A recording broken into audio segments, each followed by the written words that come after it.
Are we truly alone in the universe? Years ago, I saw some bizarre lights in the sky, and my curiosity was piqued. This led me down a rabbit hole to discover who these visitors might be and where they might come from. On my journey, I found out that many other people were having these direct encounters with beings from other dimensions, and that I too could communicate with them directly. Now it's your turn to interact with our galactic family. Today, we have a familiar face. For those of you who've been tuning in, we have Yafi here. Let me pop her in. There we go. And Yafi, how you say your last name? Well, first name Yafi, last name Yafi. Okay. last name Yair. Yair. Okay, great. So you're familiar to the crew because you've been when we had our sort of open mic channeling, you popped in and did a nice, awesome channeling for us. And then Thank you. And also been in since then. So I recognize the names and the faces. Hi, everyone. Yeah. And also you filled in on the all shift happening now meditation, which was cool. So thanks for doing that. So familiar face, we kind of know you, but we want to get to know you a little bit more today. So I figured this would be a good opportunity to do that. First off, as people still popping in here, tell us about your journey on channeling, because I knew you when we met at the contact retreat. I think you casually said, yeah, I channel, but everybody at the retreat channels, and it's not a regular thing for a lot of people. It just kind of comes sometimes. I feel like I've channeled at times, but not in the sense that what you have shown us with the past few channelings you've done for us. Yeah. So, and I think a lot of people channel without calling it channeling. Mm-hmm. So artists, musicians, athletes, any time that you're in the zone, it's a form of channeling. Absolutely. So I think all of us channel all the time. It's just different degrees of it and different levels of awareness of it. Absolutely. Absolutely.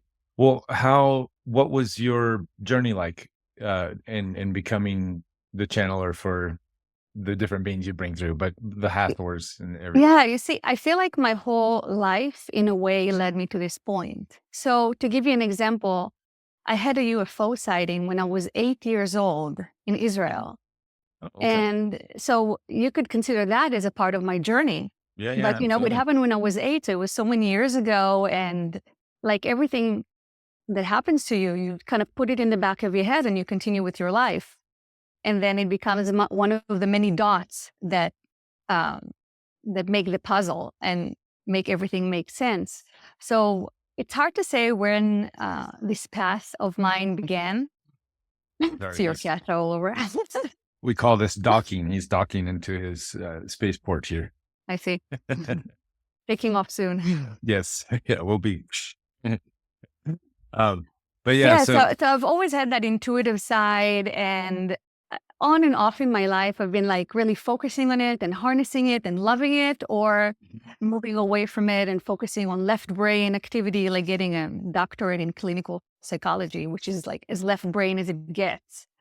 But it seems like after having a period like that, there's always the other side. It's like the pendulum swings, Yep, absolutely. So when I was done with my doctorate, which was, I think I started my internship 11 years ago, maybe 10 years ago.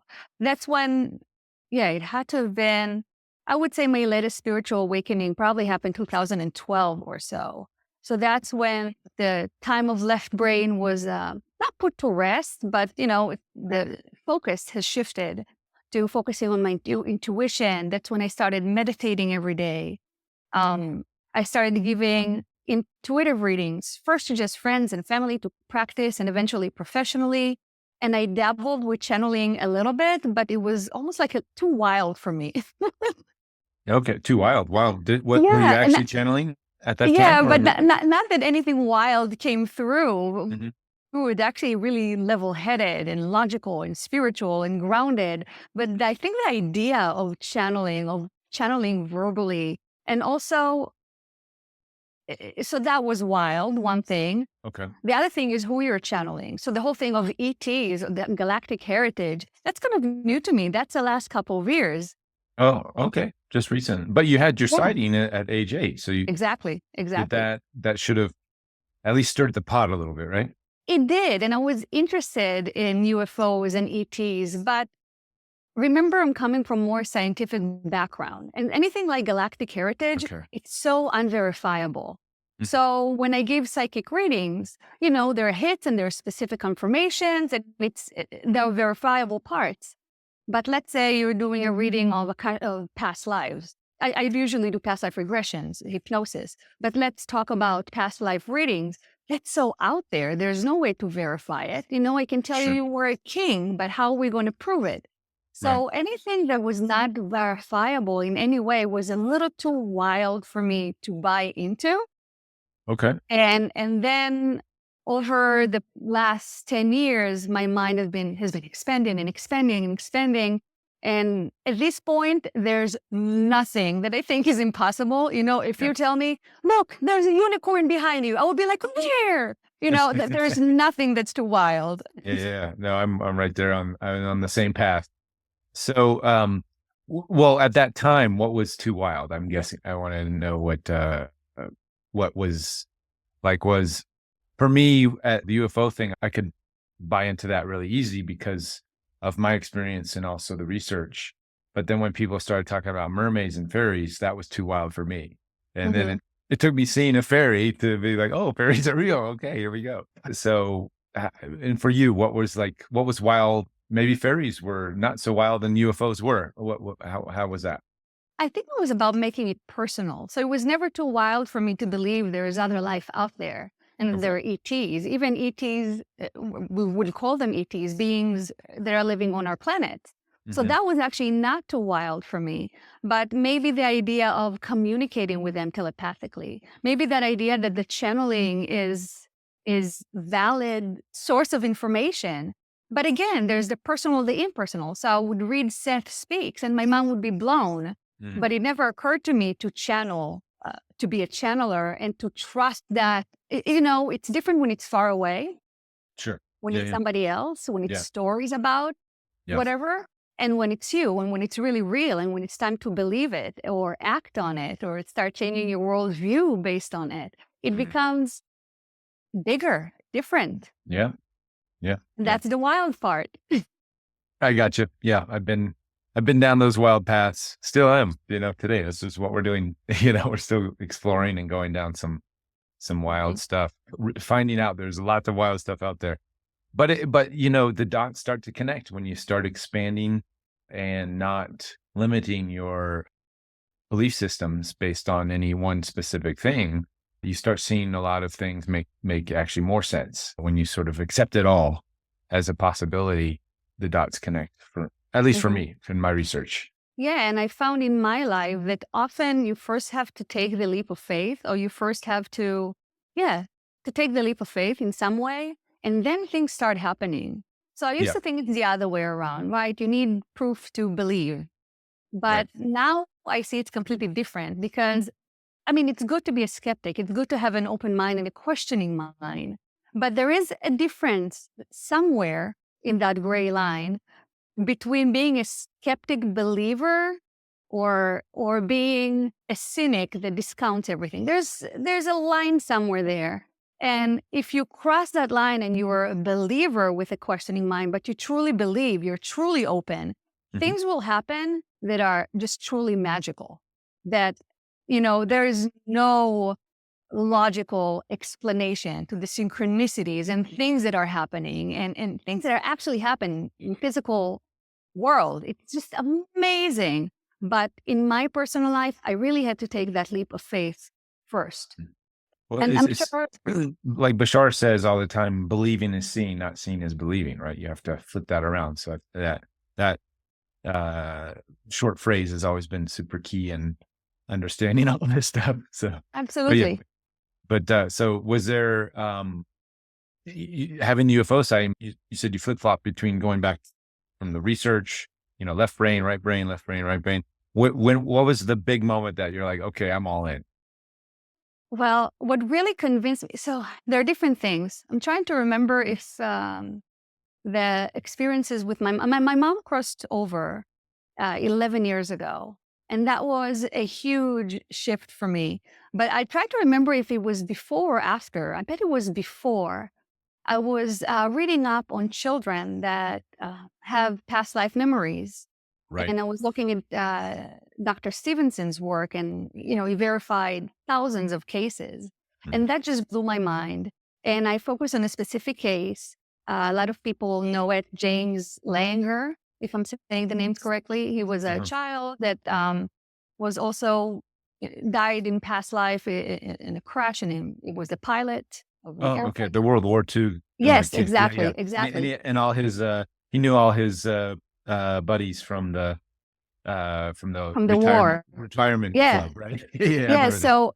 So I looked into this case and I said, wow, it really has enough. It's out there in the public's eye. If it can be not disputed, what's the word? Debunked. I'm sure that, Debunked. Oh, I yeah. was looking at debunk. If it could Yeah. be debunked, if it's not sure, I'm sure people have done it. So I started really researching. And yes, many people tried to debunk it. Nobody was successful. Yeah. And that kind of blew my mind. For me, that was the straw, because it wasn't the only thing, but it was a straw that broke the camel's skepticism. Because What was the because name of the kid again? Or James the doc? Leninger, James James. There's some TV shows. Leninger, Landinger. And definitely James okay. And what was the doctor that did that work? Stevenson. I am Stevenson. Okay. Just to have Yes. that. Mhm. Okay. Yeah, so that blew my mind, because that convinced my left brain logical mind that it's real. And if reincarnation is real, then then we have souls. And if souls are real, what else? I mean, that just blew my mind, and it just jumped me over to the believer side. And it's a relatively small things, but once that happened, first of all, I dove into it. So I started meditating every day. I started reading about spiritual matters, consciousness, mediumship. So I just started reading a lot, and I totally dove into it. And then my mom died very, very suddenly from cancer. And I would say that's probably where my intuition fully kicked in. I don't want to get too much into it because I don't want to depress people. But she was living in Israel and I was completing my doctorate. And my intuition told me I need to go. Now, I woke up one day and I had the knowing, in 1 month, my mom is going to die. And I Oh. woke up the following day with the same knowing. I woke up the third day with the same knowing. And that was before I was really tapped into my intuition. I was like a new believer. I didn't even know what I believed yet.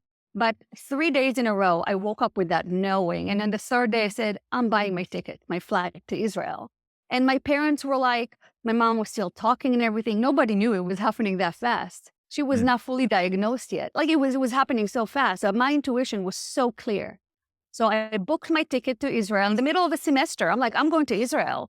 And I even planned the dates that I'll be with my mom in the last 2 weeks of her life. Then I'll be with my dad the week after she dies to help him with all their arrangement. And, we're Jewish, so there's a Shiva. And then I went back to complete my semester. And it happened on the date that I knew. It happened exactly as I had known. And if I didn't, I wouldn't be with my mom, who was my best Right. friend. We were really, really close. I wouldn't Wow. be with her in the last 2 weeks of her life. I wouldn't be able to help my dad.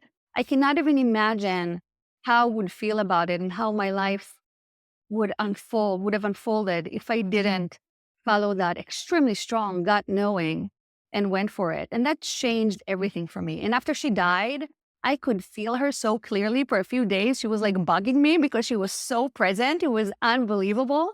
And then I guess she started her transition, or whatever you call it, but she started fading away from this very physical presence, Right. which was Right. good because it was overbearing. But then when she left, I'm like, Mom, come back. But then I started playing with lucid dreaming and having visitations with her. Mm-hmm. So that really just started my spiritual awakening and intentionally developing my intuition. I knew immediately that was my gateway, my connection. And that's what I focused on. And it's been about 11 years. Did she come in with any specific messages, or was it just you guys hanging out? And the first 2 years, it was just us hanging out, and it was mostly initiated by me. Mm-hmm. And after 2 years, I was at the Monroe Institute. The veil there is Okay. very thin, so she always visits me when I'm there. So Oh, I was okay. at the Monroe Institute, and all of a sudden, she got me in an out-of-body state, and it was totally created by her. I was in the kitchen we grew up in Israel, and there were plants all around. There was like acoustic guitar music playing, and I'm like, like, what is going on? Like, it was so weird. And it was Wow. all created by my mom, which I wasn't used to when she came to me. And for the first time ever, she spoke to me in that state telepathically. And I heard her voice in my head in English. Now, Hmm. she speaks Hebrew, but I think in English. So that was like how Interesting. pure Was the the first time? telepathy. Was the Yes, it first was the time first time. you could hear her voice in English? Yeah. Oh And she wow. was speaking to me. She was initiating everything. And she was speaking to me in English in my head. And she said, yeah, it took me these 2 years. I'm sorry. It took me all this time to be able to communicate this clearly. And I don't remember if there was any other message. It was another time she came back with a message about my dad just to help him through the transition. Mm. But most of the messages from her are not informational. It's about the emotional connection. Like I said, she really was my best friend. We're so close. So her first visitation ever, she just appeared in this ball of light. I just saw her upper body and she came closer. And I said, Mom, it's really you, in Hebrew, actually. And she laughed. She said, yes, what, you don't recognize me? And then we hugged and it was physical. I could feel her skin. I could feel her Wow. bones. And that Wow. night I went to sleep asking for a hug because I missed Yeah. her so much. And we hugged and it was very, very visceral. And then she just stepped back and then she faded away. And then I was brought back to my body. And it was so vivid. And that was her first visitation. And I think Wow. that was just a few days after she died. And was there any kind of confirmation like, oh, I'm okay, and now I understand things better now, kind of thing from Yes, her? and I think that came later on when I Okay. said she came back 2 years later. I Okay. think that's when she had her stuff together and she could enough that she could create that astral place for us to meet and to call on me and to bring me there. I But guess you also had it to took have your her. stuff together too, for that to happen, I'm sure. But before that, I initiated Right. most of the contact, and it's almost like she was a little out of phase, or they had to be really short because it was unstable. That was different. That time was different, and she took the accountability for that, and she said, "Now I can do this." Oh, But it interesting. seems like it took her that long to maybe have better control of her faculties, of her energy. Right, right. So it's even on the other side, there's still a learning curve, so to say. Yeah. Absolutely. Yeah. Okay. And she was Interesting. a skeptical. I mean, she was very left brain. She was a very curious and intelligent woman, but she called all of this nonsense. Mm, With okay. little exceptions of bits and pieces, like we were connected telepathically. So she would call me and say, you'll never know who I just met. And I would tell her. And that would just she would just not know what to do with that. Right, right. Yeah, yeah. Well, you mentioned the Monroe Institute, and that's what sparked my some of our conversations back at the Lisa Royale retreat. And first of all, and it's been mentioned here before, but really quick, what is the Monroe Institute, and how did you get involved with those guys? Yeah, so it's an institute of exploration of consciousness in Virginia. Hmm. And that's really what they do. So they have one-day programs, weekend programs, week-long programs, online, residential. There's big variety. I really, really do recommend the residential. Go there for a week. Your life will not be the same.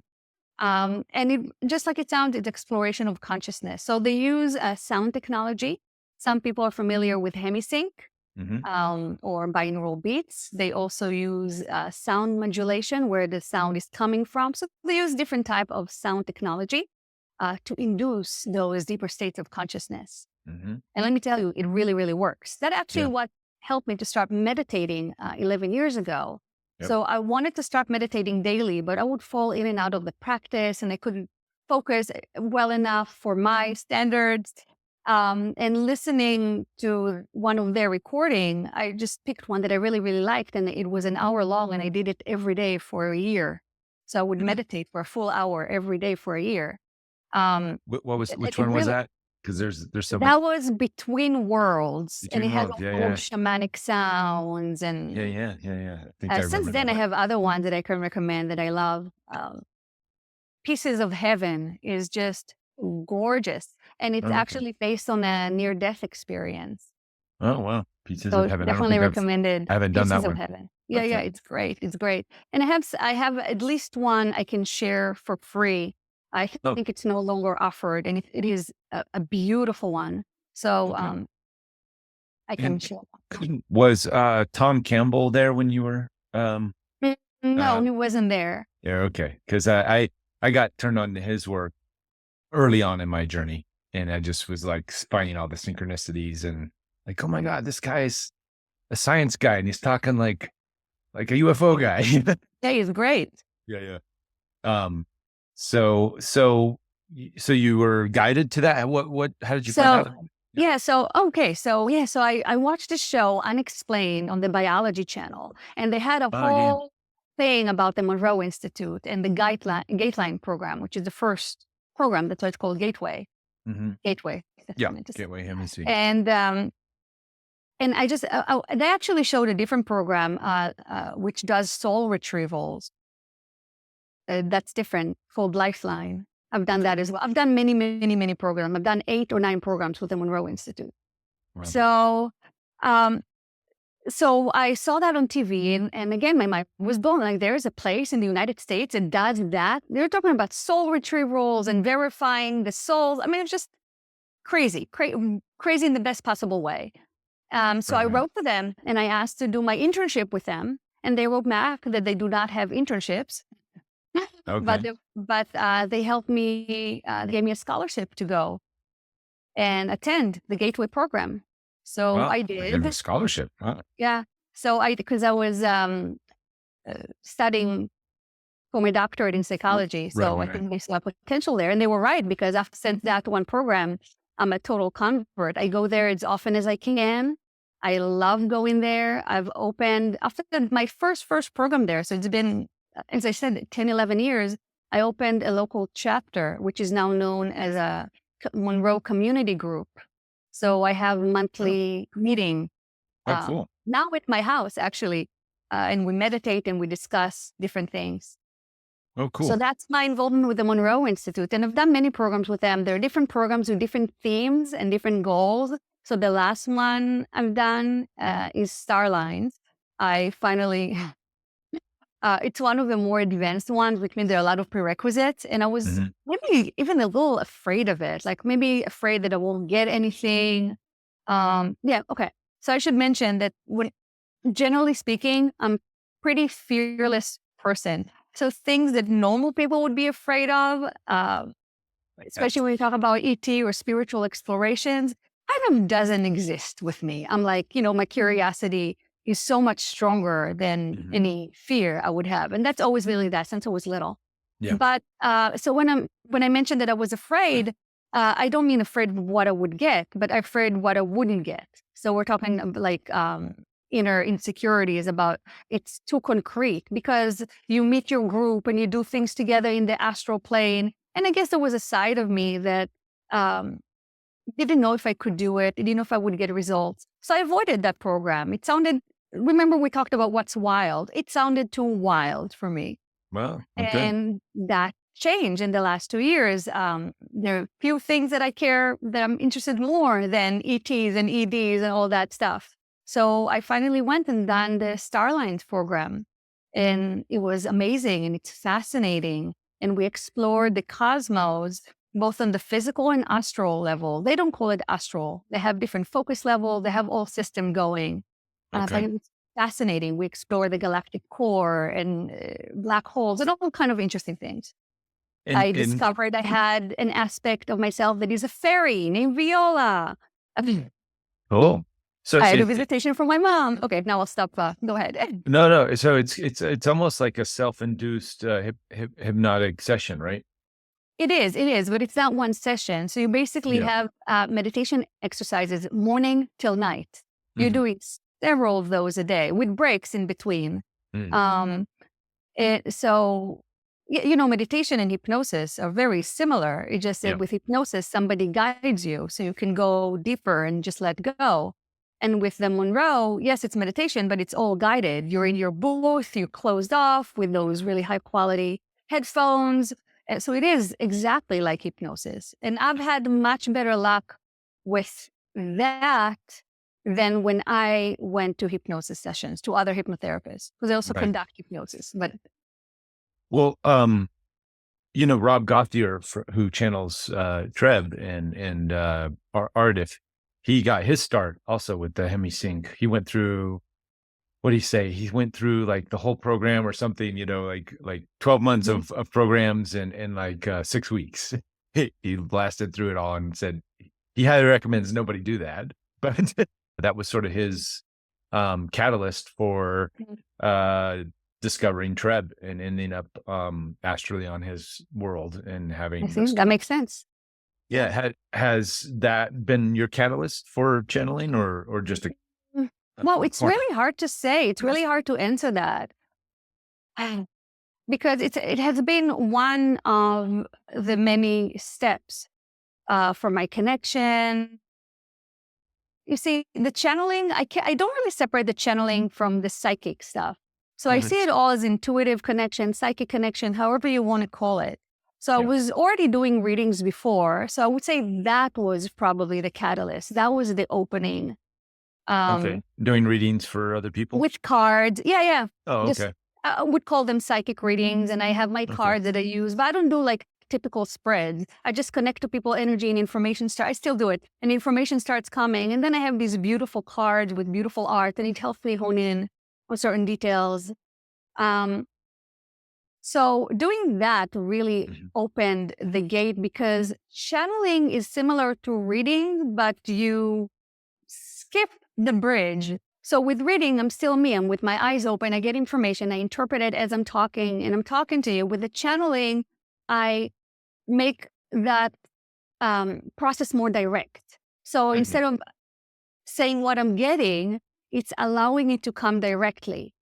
So it takes a lot of trust and practice, but it's similar process. You're just cutting the bridge of you in between, and you're still in between, but inside and to a lesser extent.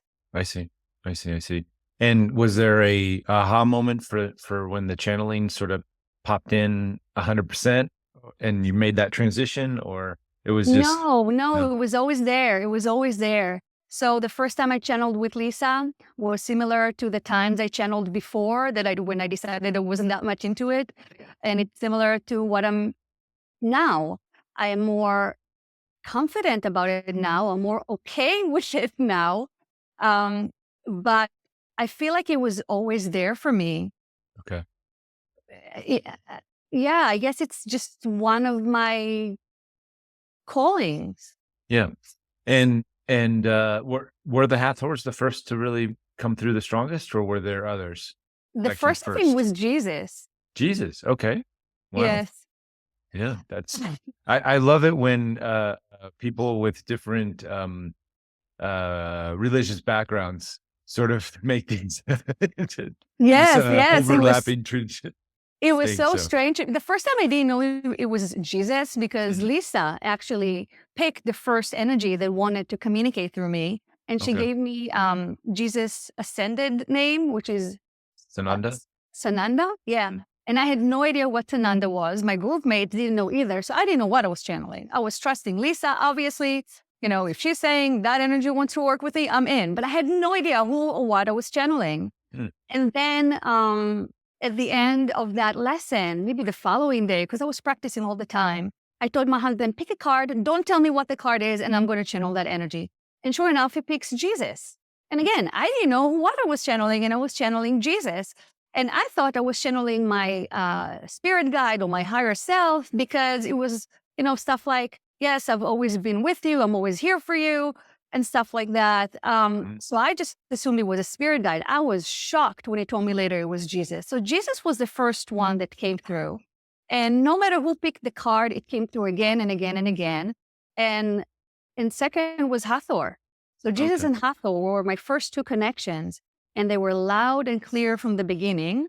Although I would say Hathor was intentionally, or maybe not intentionally. Yeah, intentionally vague about our connection. Hathor was? Yes, I think it's a gentle introduction to that world and to that energy and to my involvement. Because as I told you, until 2 years ago, when I started doing this, I would say full time, this was a little too wild for me. Not completely. I still followed Seth, which I think is actually the only channel material that I'm really familiar with. Now a little more, but back then only. Well, Lisa, how did you find out about Lisa? Around the same time, so 2.5 years ago, there were all these weird synchronicities in my life, and her name kept on popping up. So I kept on making notes. I have her name because I took a course with Daniel Pinchbeck and Sean, some long European last name that I will never remember. And Sean mentioned, yes, Lisa Royal Holt. I am 100% sure that she's channeling. From all the channelers, I believe in her. So I'm like, oh, okay, let me write it down.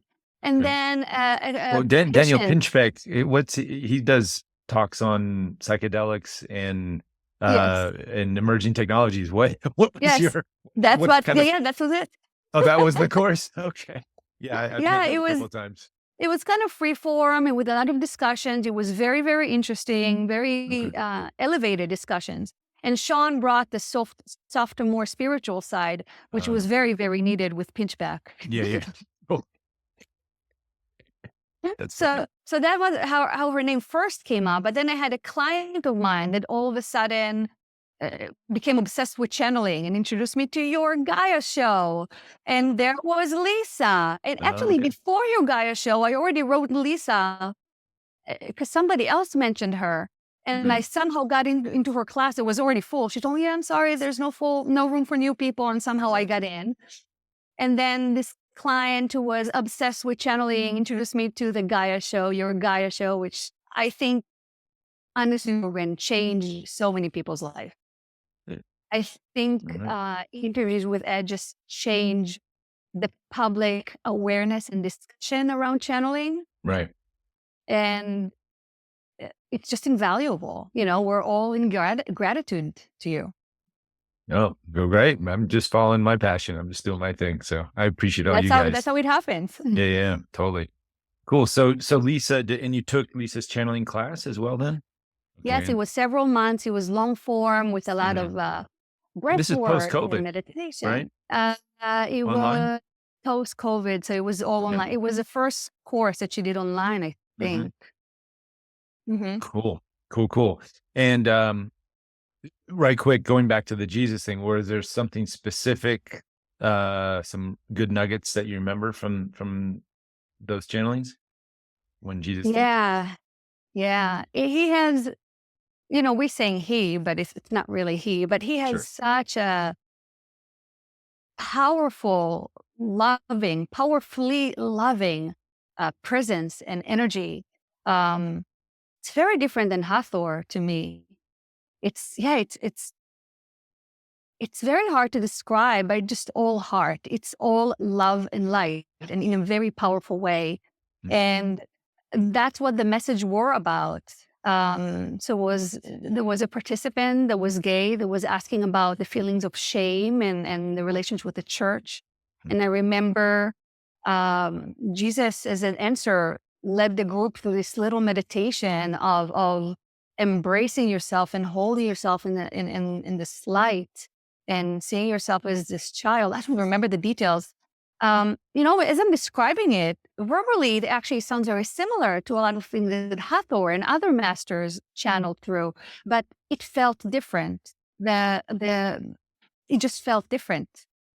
Yeah, that's what fascinates me with channelers who are able to identify those feelings, the feeling of the energy. And I'm just in the beginning, like, oh yeah, I kind of feel a little something with this energy that is not quite like you guys that are able to just like, this is this is that. So, but fascinating how all that can be very similar, but yes, the feeling is just. It feels different. Sometimes the words are a little different, not by much.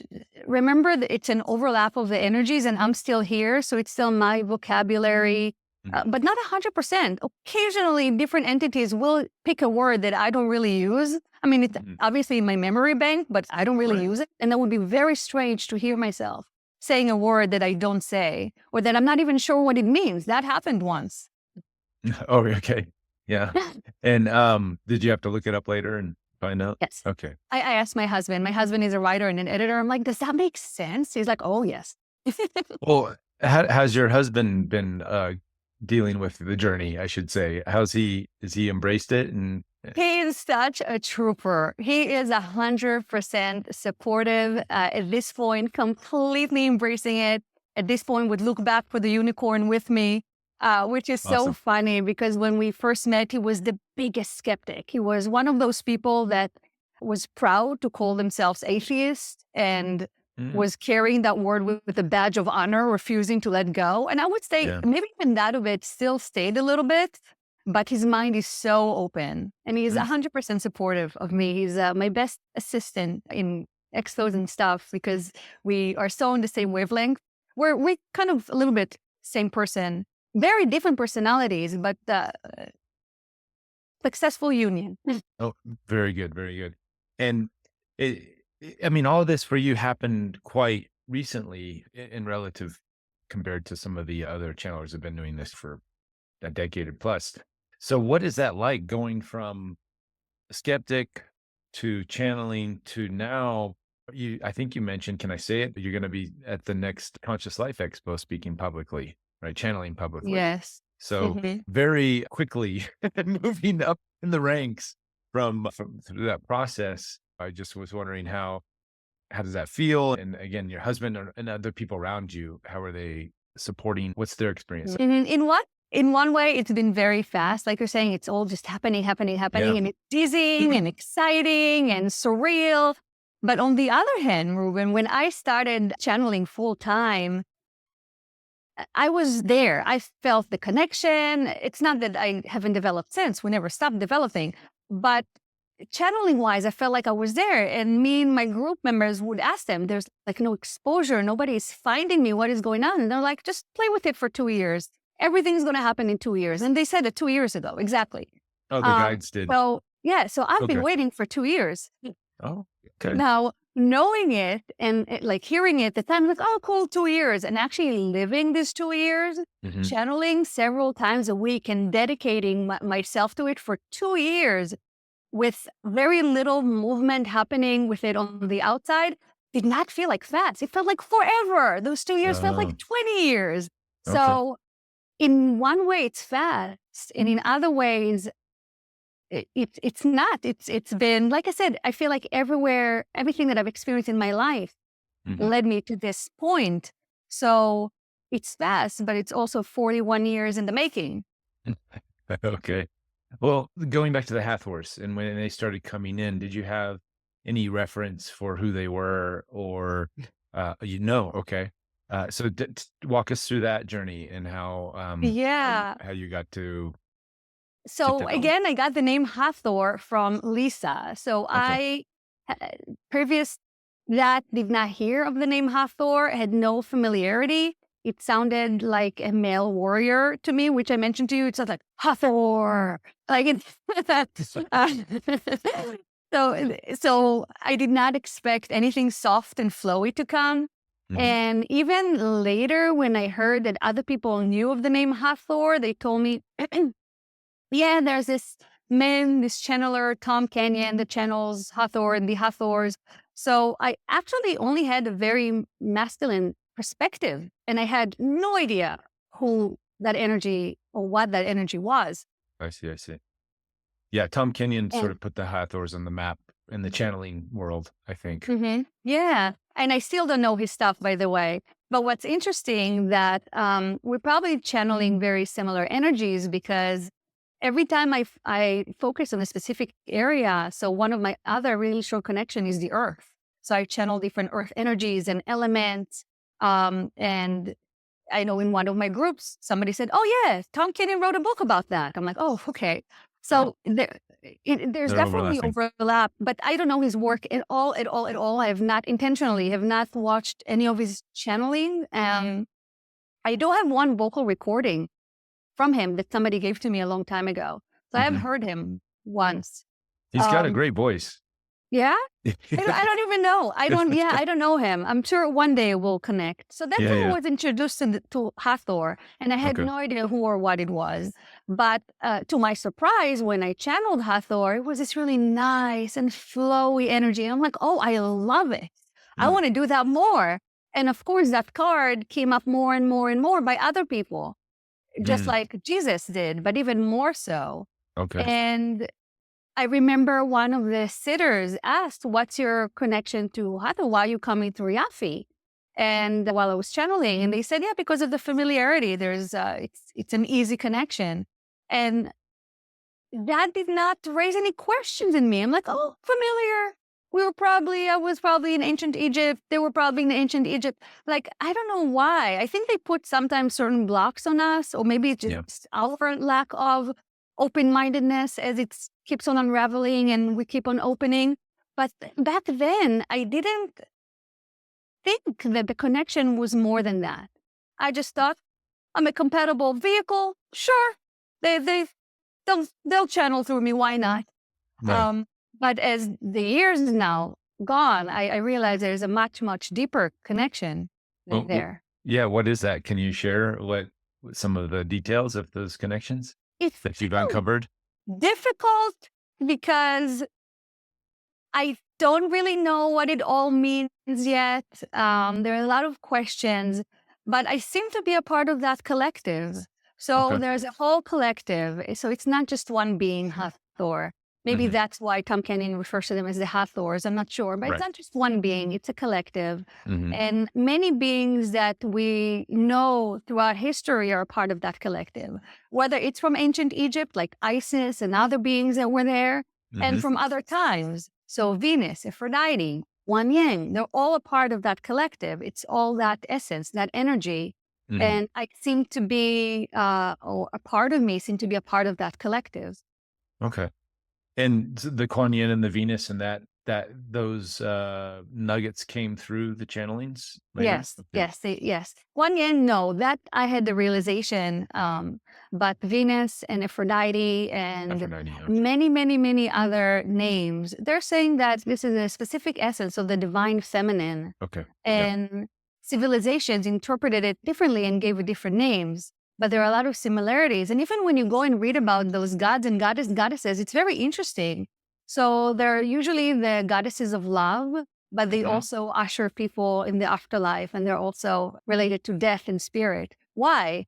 I mean, you wouldn't think that love and death necessarily be related, but in those different cultures, those goddesses were often associated with these two things. So it's interesting how there are similarities, though I'm probably not the right person to really ask too many questions about that because I don't really know much about history, about mythology. It's definitely not my strength. Well, would it be all right to ask the Hathors later a little bit about that stuff? Of course. Okay. Sweet. Well, I looking at the time, we're flying through here. Unless anybody wants to go, have something that they want to pop in right quick before we go into the channeling. Go ahead, Lisa. Hi. Hello. Hi. Hi, Rafi. Sorry, Yafi. Okay, yeah, I wanted to ask you about the Monroe Institute because it's something that I've actually been really interested in for a few years. And I live on Vancouver Island, and there's a location here on the island. Yeah, I know the person who runs it. Yeah? Cool. So, I don't know, I guess I'm wondering, I can't afford to do anything big right now, like a retreat, which I mean, I'm sure it would be amazing. But is it still, I'm guessing I know the answer, but is it still worth it to do like meditations here and there from them until I can go to a retreat? I would personally, and they would kill me for saying that, I would personally recommend you doing individual meditations, just like you mentioned, than doing the online workshops. They have online workshops. They're a little more affordable, and people have been very happy with them. But as a person who have gone there in person, I recommend either doing things on your own, and then when you can afford it, go in there in person, or at least do the online live workshop where you're speaking to live leaders, group leaders and interacting. But being there in person is the best. And doing your own stuff. That's what I did for a year every day before I even considered going there. In terms of spiritual practice or spiritual connection, meditating every day or near daily is really the number one. We can talk about it for hours, and we can talk about different ideas and different religious ideas, but really daily meditation is the number one tool. And I find I prefer free flow rather than guided meditations, but they have a lot of both. And I find their meditations wonderful. They also have an app now. It's called Expand. And you have some free stuff there, but you can also purchase it. It's not very expensive. And there are some amazing features there, including timed free flow meditations in different focus levels or with different goals. So it's really, really nice. And they have a lot of guided meditations there too. So I definitely recommend that. That's probably one of the best tools you can have. Yeah, right. Yeah, I hear you. Like, I have a really hard time with meditation, like just sitting down and meditating. And I've been wanting to develop a practice for years, and I just really struggle with it. So, yeah, I feel like the Monroe Institute meditations would really be helpful with that. Absolutely. And like I said, on the app, you have a lot of shorter guided meditation, 5 minutes, 10 minutes. And with their sound technology, it's not just guided. So you also have that supporting sound technology that helps take you there. So I definitely recommend it. Yeah, and it helps you get into that really deep state. Yeah, exactly. Yeah, that's really cool. Okay, thank you so much. I appreciate it. My pleasure. Thanks, Lisa. Sandra, go ahead. Thank you. I have a very quick question. It's very relevant for the start for the channeling, maybe. Yafi, thank you so much for sharing your experience. Although we will see this right now, how you start your channeling, and I'm sure that as we meditate and we practice and we get into it, everyone develops their own ritual to put their minds or to get into right frequency, I would say, to get the connection for the channeling. Can you share your experience, what you do mentally to tune yourself to get into the channeling? Mm-hmm. Absolutely. Yeah, it's a great question. So it is different for every person and for every channeler. And I think one of the things that helped me, that I have been meditating for so long, so regularly, that it is relatively easy for me to get into the zone. But I do have an invocation that is important. So you want to have some kind of invitation, and a lot of people like to have some kind of a protection. I have a little bit of a different view of angle of protection. So my invocation is, I play in love and light. I open to Hathor, source, whatever, now. So I play in love and light. I put myself in that notion that we're playing. We're just having fun together, keeping it light and keeping it playful. Make sure that you are in a higher frequency of operation. So it makes it much easier for me to connect. And also making it much easier for me to be open and for them to come through. So I play in love and light because I'm only interested in exploring realms of love and light. And then I open now. And that's really my ritual. So I say that. I used to say that out loud. Now I say that inside. And I just I just go inward. I just focus my gaze inward. And that's all I do. And I take a deep breath, and then I just jump on the flow. And, the flow of energy, I'm sure it feels different to different channelers. But for me, it's pretty subtle. So when I first started, I would have the inclination to say hello or greeting or something, to start talking. And it would just be that inclination to start talking. We just have to trust it and say it, even though I didn't know what I was going to say next. So a lot of it is just trusting that subtle flow, even if it's really subtle, and knowing that it's there, and just jump and go for it. And that's why you really need a safe and playful space to explore, to practice, to see what it feels like. What does it feel like when you're just making it up? What does it feel like when there's more coming through? Can you even tell the difference? Can you tell the difference from different energies? It's all about playing around and practicing in a safe and positive space. Thank you. Thank you so much, Yafi. You're welcome. Awesome. I was just looking up looking for the Expand app. I did find it on Apple. I just put the link in for iOS, not iOS, Google phones or whatever, Android. Sorry. There's the Apple link right there if you want to get it. Let's see, Stephen, go ahead. Hey, hopefully this is just a super brief question. Yafi, cool. I really enjoy your energy and your approach. And Thank you. I'm completely new to your channel. Like, I don't know what the energy is about. What are some veins of thought that you've gotten a lot from this channel? Like, how should we kind of think to propose our questions, or what should we be thinking about that we might get the most out of this questioning? Hmm. Okay. So it really, really depends, because you can ask personal questions, you can ask global questions. It depends on your level of interest. Generally speaking, and I don't think it will really be a problem here, but it happens sometimes in groups when people ask very, very personal questions.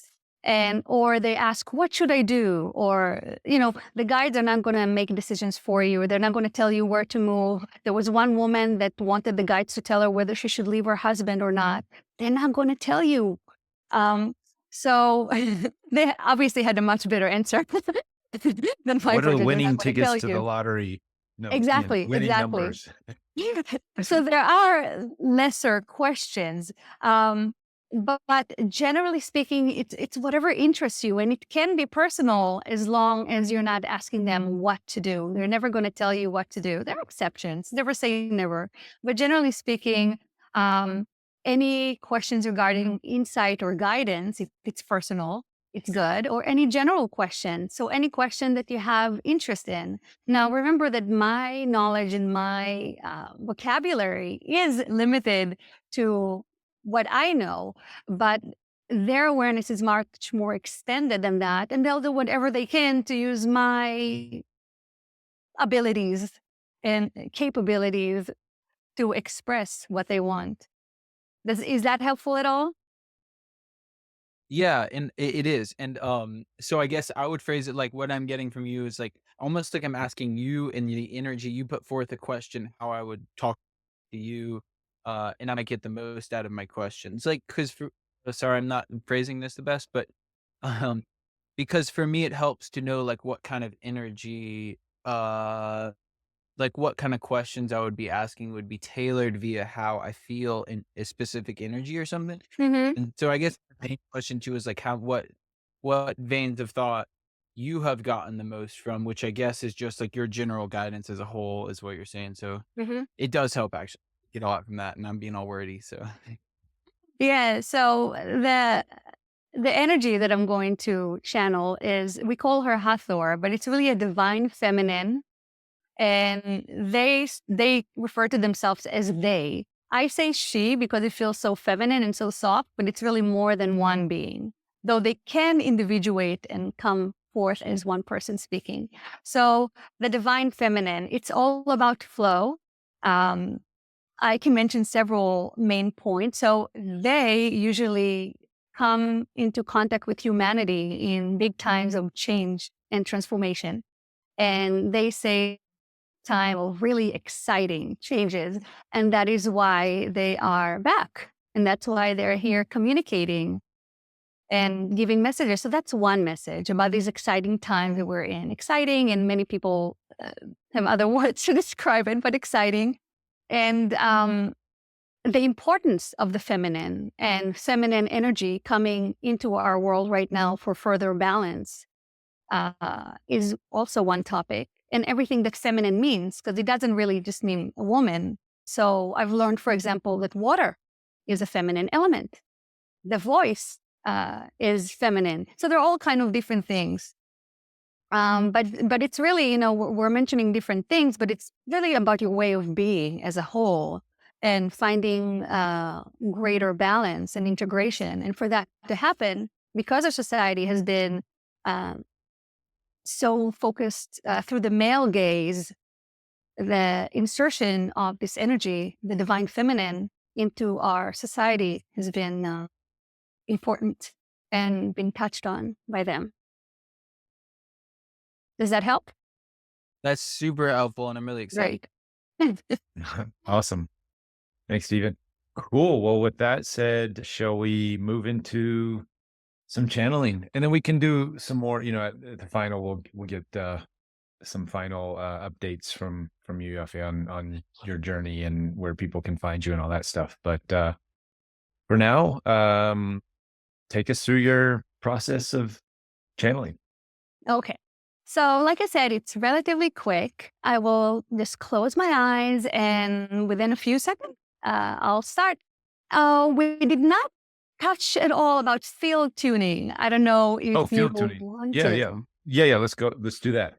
So we did mention that one of the feminine aspect is the voice. And the Hathors are known for using their voice for field tuning. So what they do is they produce sounds, produce waves that activate within each one of us to increase our own field of energy, to also include all of us as a group into that field, and then resonate in coherence, which then amplifies our group energy and allows better connection. And people that are sensitive can really, really feel the energy and feel the field. And people that are less sensitive often can feel the field tuning, even though they cannot feel it during the channeling. Okay. And so this is something we collectively can do with you?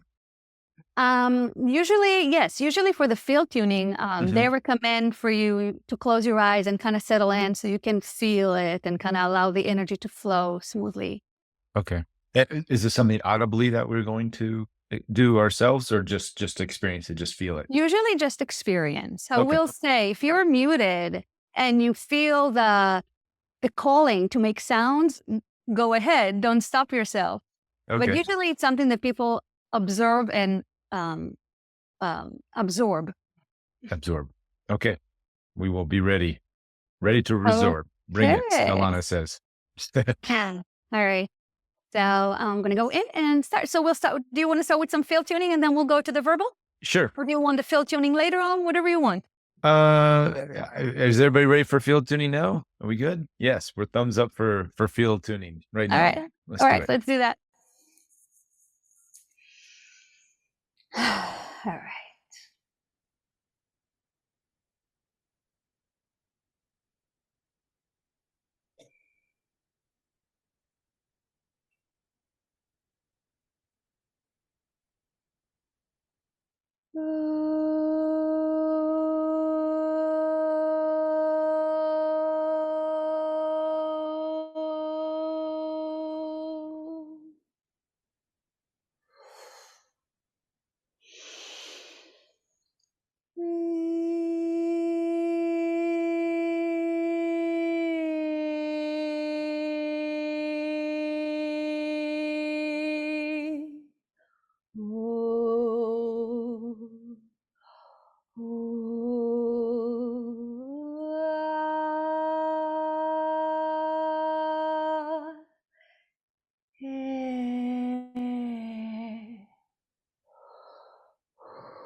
Blessings to you all.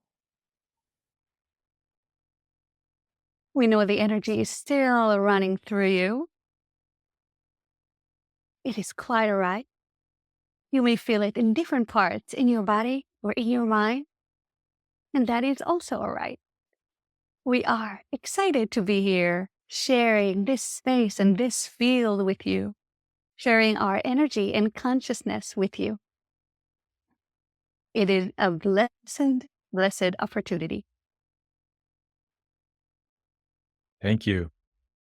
Thank you for this opportunity. And for us to, I was feeling a sense of contraction and expansion during the field tuning, and I'm just wondering what's going on there. Yes. So because we're working with such a diverse group of individuals, we kept the tuning for specific actions, you would say. So one of the things that we did is that we opened a vessel and ran the energy through the vessel. So generally speaking, each participant has a clearer vessel to experience and hold the energy. Another thing that we did was heart opening, which you may have experienced. So we specifically focused on the heart for opening. You may have experienced that as contraction, grounded it to the lower energy centers, and then expanded once again to the whole. So this was the process we completed, and you indeed were sensitive enough to feel certain parts of it. Yeah, thank you. It's awesome. It's awesome to be able to feel it, just not in the words, but also just really in the body. So is it okay to jump into some questions? I have tons of questions for you guys. Absolutely. This is why we're here. Awesome. And I know our audience has as well. So I'll kind of do a little warm up here. And I may have asked this in the previous session we did, but just to get a little more familiar with the Hathor energy, we are familiar with the Egyptian representation with the webbed ears. And I think you said last time that this was an actual physical manifestation that came down on Earth during these times.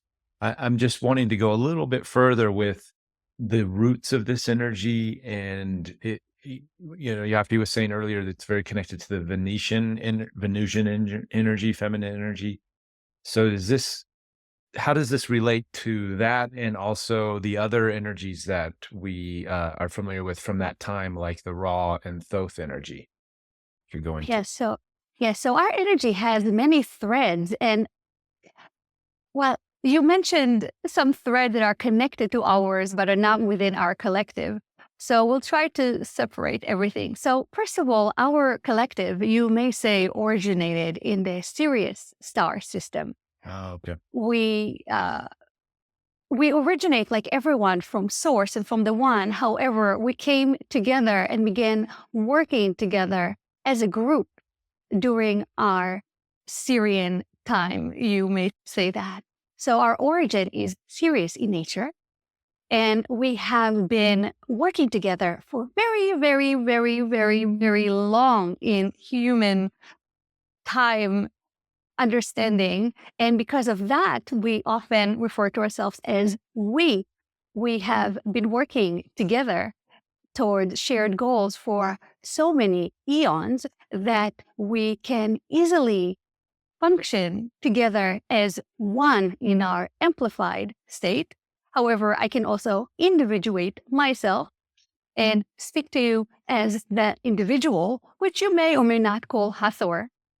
Now, as you mentioned in the previous conversation and briefly now again, indeed, we are connected to many entities that have been identified over the centuries or the millennia by different civilizations.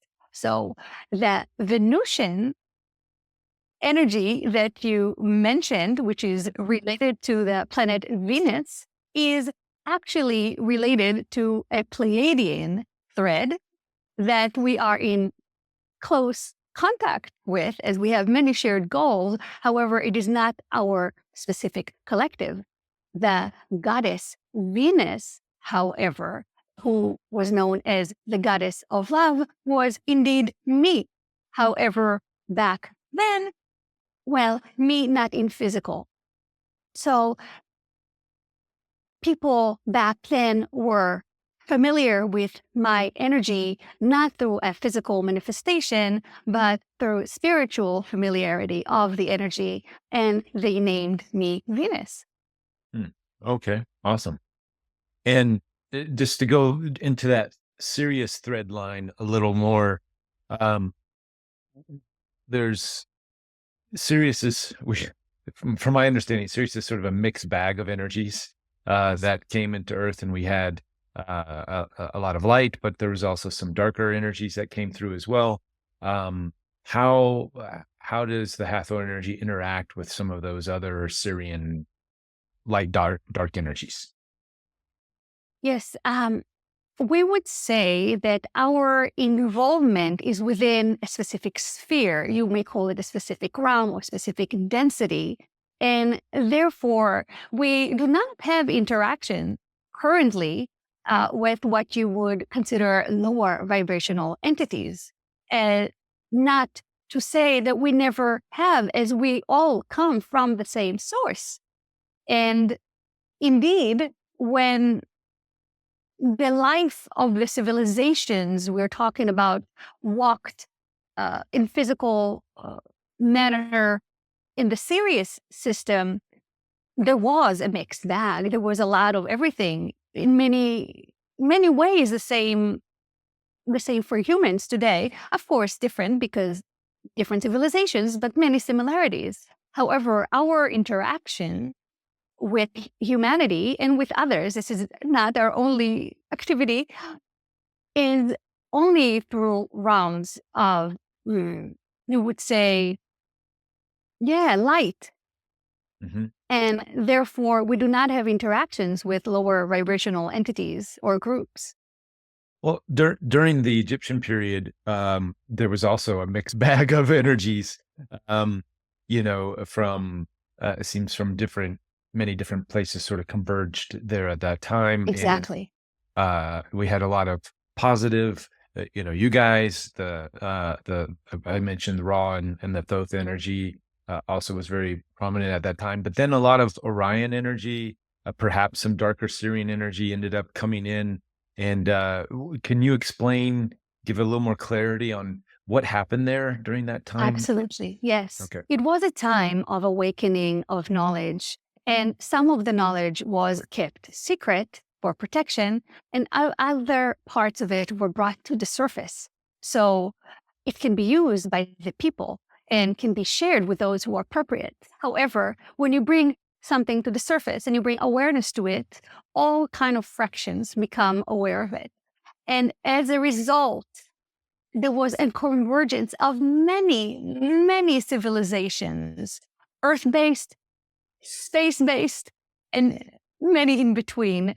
And indeed, then you had a mixed bag of humans and non-humans that were all coming for the awakening, for the knowledge, for the power.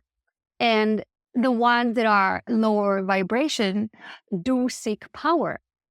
The ones that are higher vibration seek knowledge and expansion. So expansion through consciousness, not through power. So there is a difference, but indeed, it attracted many groups at that time. And there was some weeding out done to try to ensure that the energy was only used for good. However, you cannot protect and segregate the energy forever. Once you bring something to the surface, it is understood that some may try to use it in a harmful way. However, the hope and the attempt is that the positive, the benefit would be so much more so that the impact will be overwhelmingly positive. I see. In during the development of some of those technologies, did the Hathors have a say or a hand in perhaps some of the physical structures, like the pyramids and these types of things? Yes, we had a very active role in the planning and construction of those structures you call pyramids. We were not the only ones. There were several groups that were involved and came together. There were the Pleiadian strand that I mentioned before was indeed present back then. We worked together very, very closely. And not only us, there were other groups as well. And yes, we helped, you would say, putting the pyramid together. Okay. Did you help in bringing technology through, or energy, or what was there something specific in a direction that you? There was technology. However, most of it is what you would refer to as spiritual technology. So, technology of learning to work with the energy of the earth, learning to produce sounds, learning to focus your mind in certain way, and learning to manipulate matter through intention. So a lot of that technology was brought in. This helped literally mold the stones of the pyramids, but also for healing and for transportation. So there were many, many uses for this technology. And indeed, we brought it somewhat to the people, but really to help achieve what needed to be achieved. It was just like today was a time of big transformation, and we had work to do. We built the pyramids to anchor that energy, to utilize the energy from the earth, to hold a certain field, to help the coming and going of different groups that were needed at this time. And also as a place of teaching and storage of knowledge. And what ultimately happened there? It seems, at least in our current timeline, the Egyptian civilization sort of turned a darker path, and things kind of fell apart. Was there a specific catalyst for that, or yeah, why are we not flying around and levitating, structures and flying around in these awesome technologies that existed back then? Well, we will say that the time back then, you would say, was a step towards where we are today. Mhm. So you could see it as a failure, or you could see it as a step moving us closer to where we are today. As if it didn't happen 12,000 years ago, you would not be where you stand today. So we do not see it as a failure. We see it as information was brought to the surface, to the people. Some was utilized, some was abused, and some was buried. And it is relevant today in your awakening as a society, as humankind today. So it was not in vain. It was just one step to move you closer. The vehicle is thinking of an analogy that we find silly, but we will express it anyway. It's like when a person is trying to quit smoking, and they try and they quit for a little bit, and then they go back again, and then they try, and eventually they try and they quit permanently. Those previous times when they tried and failed are not really failure, but rather steps that got them closer to the ability to quit completely. We hope this example makes sense. Yeah. So instead of 6 packs a day, we're only doing 2 now, and maybe we'll get to the 1, and then eventually we'll weed totally off, and we'll be flying around in machines again. Yes, you will. Sweet. So, there's a lot of talk of mystery schools, especially coming out of Egypt, both of dark and light. And I'm assuming much of this forgotten technology had been sort of, or is still being kept within some of these secret mystery schools. Well, the secret mystery schools that we had back then are, you could say, in hibernation today, or they took a different form. Those Okay. in the same form barely exist today. There are small fractions that maintain that knowledge and continue that teaching, but it's very, very, very small. On the other hand, what you have is awakening of information in ways that weren't available before. Even when you talk about the internet, right, and exposure and what you can expose yourself to. So today, the mystery schools are not so mysterious and not so secret. Right. The veil is the veil of, we will say, so it is mystery, the veil of mystery. So just like you were talking before about a matter of belief, if you don't believe, you don't see. This is similar principle. It has a similar principle here. I see. And going back to the mention of things being buried around that area, I keep hearing a lot of chatter and talk about some type of time capsule like structure or technology below the left paw of the Sphinx. Some people may say the right paw, but is there a time a time capsule of sorts, maybe a technology that we could uncover in the future that could help us understand this? There is a hidden bank of knowledge hidden under the Sphinx. However, we are not aware of any time capsule, but Okay. there is a record. Records. and- Sorry, Hall of Records. that can and will be found. If we're getting mixed information about it, as we think it has been found by certain people and kept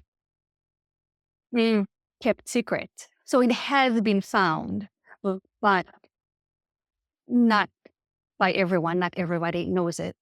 Is it a portal of sorts, or is it an actual physical technology? Physical. Physical. Okay. Yes. Huh. Okay. It is physical in the same way that your beloved skull is physical. That was my next question. Is it an actual skull? It is not. Okay. All right. Very good. Oh, are there skulls in that area that serve a similar purpose? The skulls in Egypt are not in that area, actually, of Okay. the pyramids. So we are, as you asked that, this question has not been asked of us. We're able to locate certain skulls, but they are not around the pyramids. Okay. In someone's house, perhaps? In the Egyptian area? It looks more like caves to us. Okay. All right. All right. Fascinating. Well, I don't want to hog up all the questions. So you guys raise your hand if you have questions, and maybe I'll sneak one more in here before someone gets in. Will's got his hand up. Go ahead, Will. Cool. Just to say thank you so much for this, having a great time. I wanted to ask you a question that we asked here before, but not to you. The question is, what excites you most about humanity right now? Yes. What excites us most about humanity right now is the widespread openness that is happening. A larger percentage than ever of your population is opening in their minds and in their awareness to matters that were taboo and hidden until relatively recently. And this is very, very exciting to us. It is exciting to us that we can come and express these ideas openly with, we would say, very, very little screens in place, and have you, so many of you, accept those ideas and be open to listen and ask questions. This is extremely exciting for us. As we mentioned, these schools are no longer secret. Awesome. Will, anything else? You good? No, that's it. Thank you so much. Thank you. Thank All you. right, Stephen, go ahead. Hello there. It's an honor to speak with you. Thank you. And my question is, from the tuning at the beginning to what I gather is, y'all very much understand tunings. And my question is in regards, or more of a statement question of tuning up with the universe and ideas that can help us, or directions we can use to tune up with the earth, the universe, the people around us, opening our hearts. Yes, absolutely. So we will say that tuning into your core self, your higher self, will include tuning into your earth, into your universe, and all aspects of attunement you're looking for. As the deeper you look within yourself, there is only one to attune with. So our suggestion here is to learn to attune within yourself, know your mind, know your spirit, know your heart. And no, we don't only refer to intellectual knowing, although it is part of it. We are talking about experiential knowing, a form of being. So, should you practice being in that state of alignment, of beingness, of oneness, you are indeed teaching yourself to attune with your own heart, with your higher self, with the universe, with your own earth, and even with other entities that you will then be more open to communicate with. Thank you. Thanks, Stephen. Wade, go ahead. Yeah, I have a personal question. Well, I'm planning on participating in the plant medicine ceremony, and I want to know if that will be safe and if I can expect some beneficial results as far as my spiritual growth. We do not have specific knowledge of the place you are going to, so we cannot discuss its safety. We can only talk about the matters that we know. And we will say that plant medicine is one of the teachers revealing hidden truth to people on a personal level in your world. So it is valuable and helpful. So we recommend to continue with caution and with awareness, being aware that you are making the decisions and the choices that are best for you, one step at a time. So it's not one decision. It's not whether to go or not to go. Every step that you take along the way is a decision. So continue with caution. Thank you. Thanks, Wade. And can't wait to hear all about it. Donna, go ahead. Hi. You talked about lots of knowledge coming up in the Egyptian times and that the pyramids were used for storage of the knowledge. Was it physical? Was it stored in a physical form? And where is it now? The secret knowledge, where is it? Yes, indeed. It was stored in physical form, and there are several locations. One of them, as we mentioned, is indeed underneath the Sphinx. There is another one embedded in the wall of the actual pyramid, and it is indeed physical. However, it is what you would consider mixed technology, both physical and consciousness-based. So there is an actual physical, and we don't know if device is the right instrument. There is a physical instrument, one under the Sphinx and one embedded in the pyramid wall. So the physical instrument or device can actually be found. However, it will not be able, not everybody can use it or access the information and the knowledge stored within it. However, there are some individuals that do know how to use it and are not all pure intention. So it is advantageous that it is still hidden. Was there another question there? Yeah, I was wondering do you know anything about the Knights Templar and if they found some of this knowledge, if that was their quest, if that was what they were looking for, and if they... We will say that yes, they were looking for any knowledge of utilizing Earth power together with consciousness and utilize it as technology. So they would not call it Hathor, for example, but what they were after is indeed one of the same knowledge, the same power. So was it the ability to move between dimensions? What is the power? The power includes many abilities. So, and as we mentioned, transportation, which you may also call teleportation, was one of them. But this was not the ultimate goal, as there are many, many uses to this technology and this knowledge. We are talking about knowledge that would allow you to live in a more connected way to your environment. Again, the Earth produces energy, physical energy. You may use it as electricity, or you may use it as any form of energy. And the Egyptians knew about this. The Egyptians, we're talking about our groups and others, knew about this power manufactured by the Earth. And one of our knowledge areas is knowing how to work, how to utilize this power in different ways.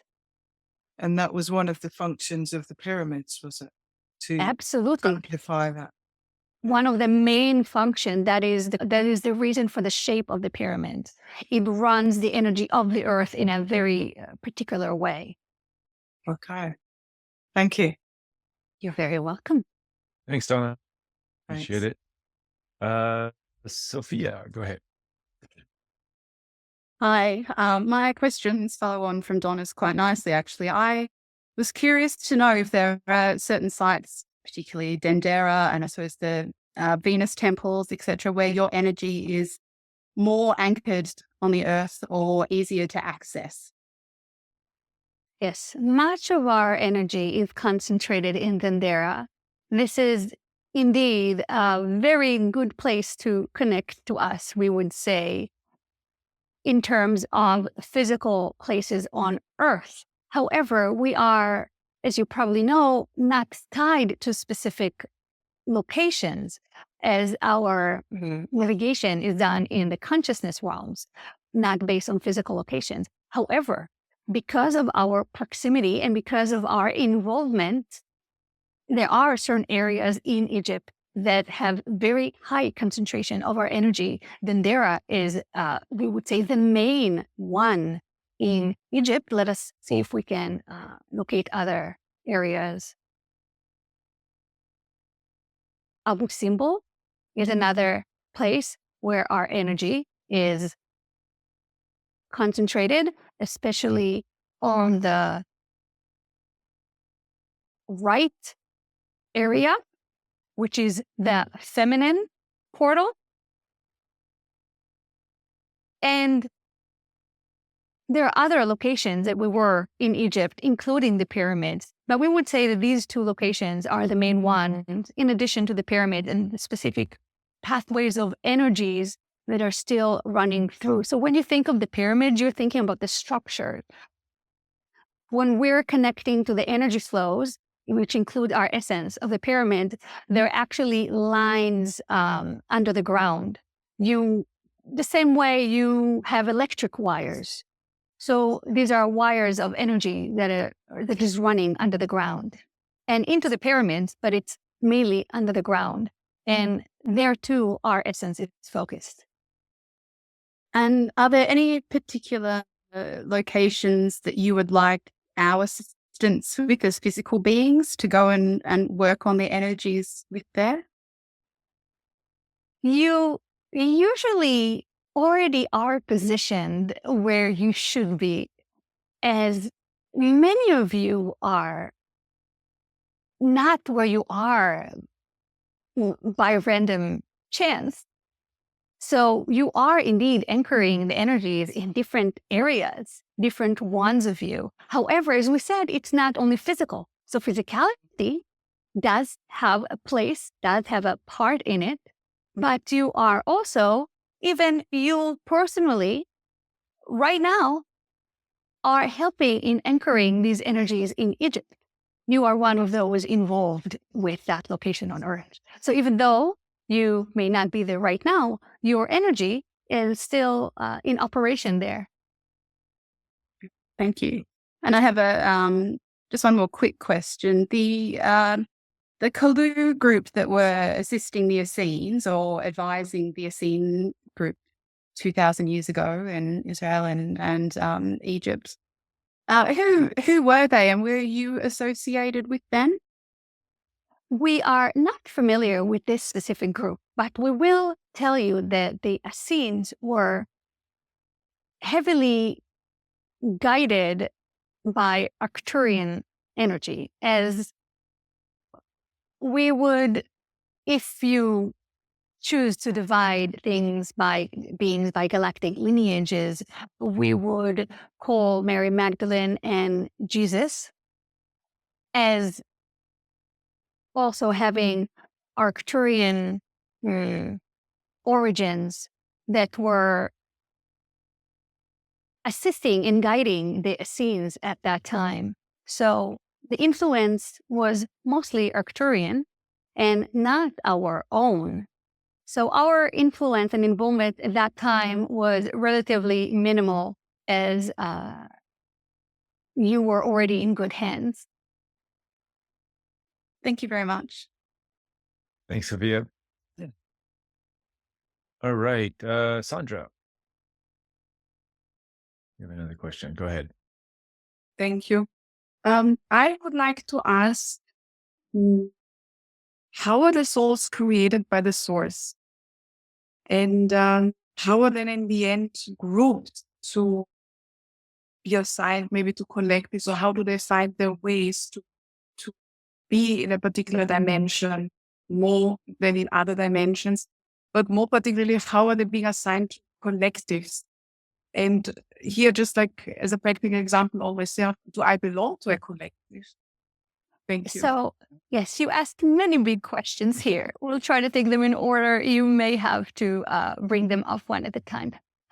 However, we'll start with where do souls originate? And we will say some of the big questions are somewhat of a mystery, even to us and to all beings. So we have different level of awareness and exposure to knowledge than you or than anyone else, but it's not absolute. It's not complete. So from our perspective, souls originate from the one, the true and only one, by mere desire. It's very difficult to explain, but the same way a thought or an emotion in you exists just because it exists, just because you uttered it, the one source creates souls, as you call them, by the mere desire, intention to have those different sparks of experiences. This is the best we could do. Again, keeping in mind that here our perspective is also limited by our own awareness. Now, you also asked about how do collectives come together? And we will say nobody is assigned to a collective. A collective comes together because they share a certain goal or interest, and they come together and they work together. And over time, the ones that have come toward a specific goal develop their own energy signature, and therefore, to your eyes, their own identity. And that is how a collective is formed. However, nobody assigns anybody to a collective. It is formed naturally, just like nobody assigned you to be in Reuben's portal. You chose to because you were interested to. So this is similar. Now, how do we know as a collective or as an individual when we are needed, when we are called on a mission? There is, you would say that it begins with our own interest and willingness to be of assistance, to be of involvement. And once our interest is open, is broadcasting in a way, the willingness. So when there is a need, the need is then broadcasted to us. And there is compatibility between what we're able to give and what is needed, then we step in. It happens very naturally and organically. It's a little difficult to explain things from your perspective. Once again, we could use a metaphor of if you pour water, the water will go different strands and will go a different way. The specific location and strands the water will go depends on the environment. And here it's a little lower, so it will stream this way. Here there's less resistance, so it will stream that way. Here the water is coming together in cohesion. It's the same way. It happens organically based on the need and based on the availability and the readiness. Very beautiful. Thank you so much. Thank you. You're very welcome. Thanks, Sandra. Okay. And is this Tony? Go ahead. Yes. Hi, Hathor. It's a pleasure and honor to be in your presence. What a great energy.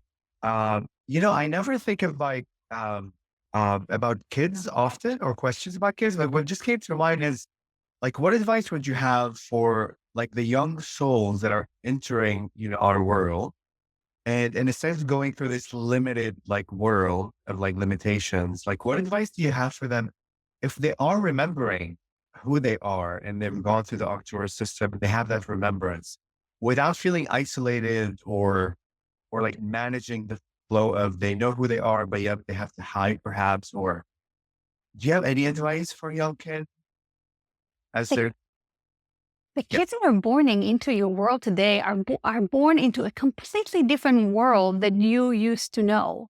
The world that you are discovering now, just discovering, not even fully known yet, is the world that they are already being born into. So in some way, they are living in the future. Now, this has many implications. One is that many of them are more sensitive and aware, whether to social needs or environmental needs, right? And on the other hand, many of them may have emotional difficulties because the world does not resonate yet in the same frequency they do. So in a way, they are living in the future, and which causes that difficulty. However, as we said, they are living in the future. This means that we are all headed there. This means that naturally, their own energies will become more and more compatible with their environment. So our advice would be to the ones surrounding those sensitive little beings, and make sure that you treat them with love and patience and assurance.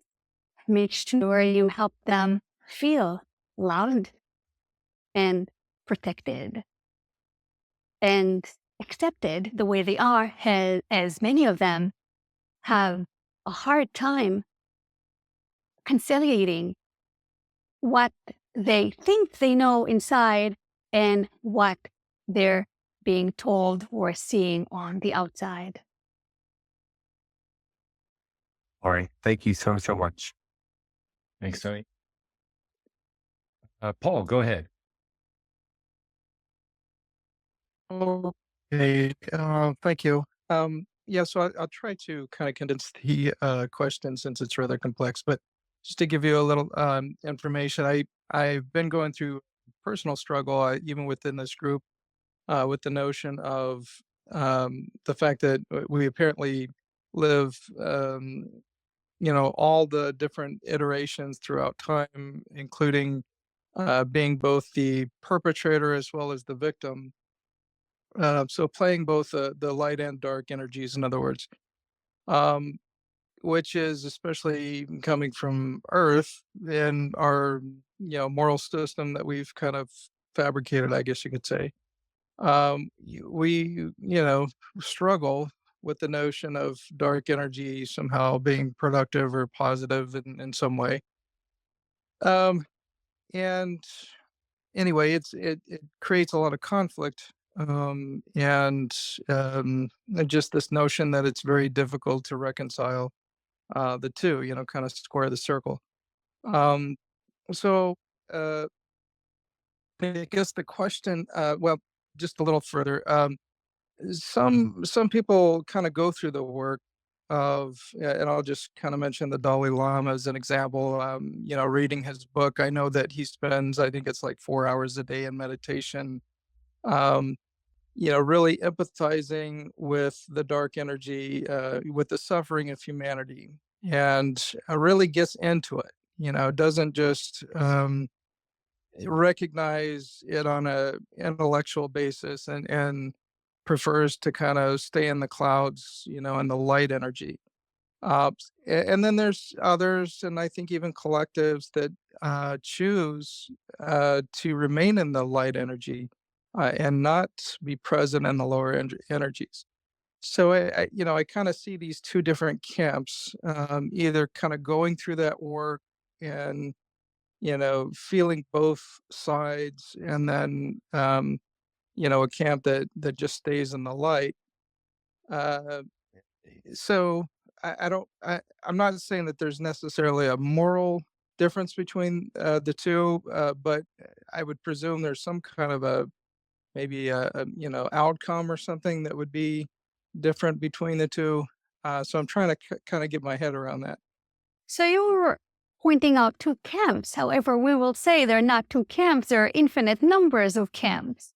And different people and different individuals hold different roles. So if you're talking about the Dalai Lama going into the suffering of humanity, this is, you would say, a task of taking on the shared suffering to help it process to enable channel.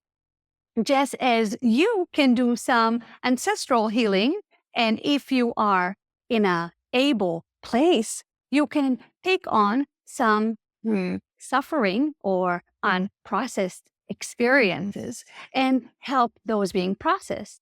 However, you can only do it if you reach a certain place within yourself. So this is one role. There are other roles of staying in the light and bringing more, like we do right now, bringing more with us into the light, discussing the light, amplifying the light. So this is one role. One is not better than the other. One is not superior to the other. There are just many, many roles to play in this beautiful, large game. We will allow you for any follow-up or clarifications. Well, I appreciate the perspective. I guess yes, and I knew that it wasn't a superiority issue or a moral issue per se. That there would be if there's a difference between the two, it neither one is necessarily better than the other. But I would guess there's a contextual. There. I mean, there must, I would think, be some kind of difference between the two. And I guess that's what I'm trying to arrive at. Like, what's the utility of one versus the other? We feel we have answered it. So, as we said, there are many roles and many utility. So the ones that go into the suffering, they're doing so from the perspective of the light, as we said, so they can then process some of these unprocessed emotions and thoughts and experiences for the collective or for a specific individual, for a group of individuals. So this is the role that they play. This is their function that they play. This is what the Dalai Lama do. And like we said, there are opportunities for you to do it in your own life if you reach that place when you can hold others' suffering and still be present in your light. And not once you reach a certain level of awareness in your own light, of your own light, it cannot be as easily diminished or influenced. And once you reach that place, you can then choose what to do. And one of the things that you can do is help to a degree, others who are unable to hold that level of light or unaware of their own light. So this is So the function. So I suppose it's just using the analogy of a psychotherapist. You know, I mean, they've got their own life that they have to, hold in balance, yeah, including their mental faculties themselves. But then they're also trying to help people overcome, very dark matters. You know, so Exactly. I guess there is a balance there. You know, The good therapist. yeah. Okay. Well, thank you. I appreciate it. Thanks, Paul. Cynthia, go ahead. Hello, it is so wonderful to speak with you. Thank you so much for being here with us today. You as Um, well. So I've been working with another member of our group, Gina, and we've been doing something called biofield tuning. And we worked with you at the beginning with field tuning. And over the last 6 to 8 months that I've been doing this with her, I've started to notice for myself that tones, I called it playing with music, but especially when I was by myself, just tones. I just start making tones. And then more recently, it started getting to the point where, like, if I'm with people and we're having, say, a vulnerable conversation or something like that, I'll find myself just making tones and people will ask me, "What are you doing?" And up until this point, I've kind of just been like, I don't know, this tone needs to be in the room. I can just feel it. So I'm doing it. And I've been very well accepted with it, but I was just wondering, can you expand on this? Is this like field tuning? Am I just bringing in light or offering healing, or Yes. if you So could please first of all, expand? so first of all, because you've been practicing it and exploring it for several months, what happens is that your awareness of it increases. So you start being aware of more subtle fluctuations of the energy of the field, right? Now, making sounds or tones is producing a frequency. You are producing a wave when you are making a sound and you are sending it into your environment. So you are impacting the physical, as you call, biofield by producing those sounds. So it's just like color therapy. Different colors affect a different way. It's the same with sounds and tones. Those tones are actual frequencies that are being sent out.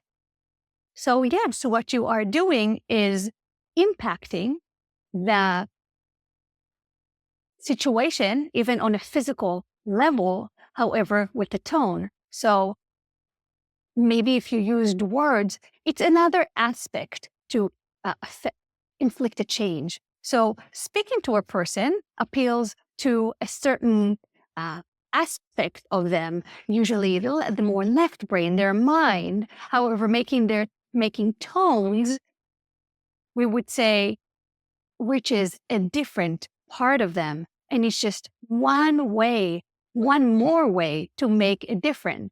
So you are affecting them from different facets, different fractals, if this makes sense. It does. Absolutely. Thank you so much. Thanks, Cynthia. Quick question from the chat. Couple questions actually. Alana is asking, have angels ever or archangels ever incarnated into the physical earth plane? We will say that angels,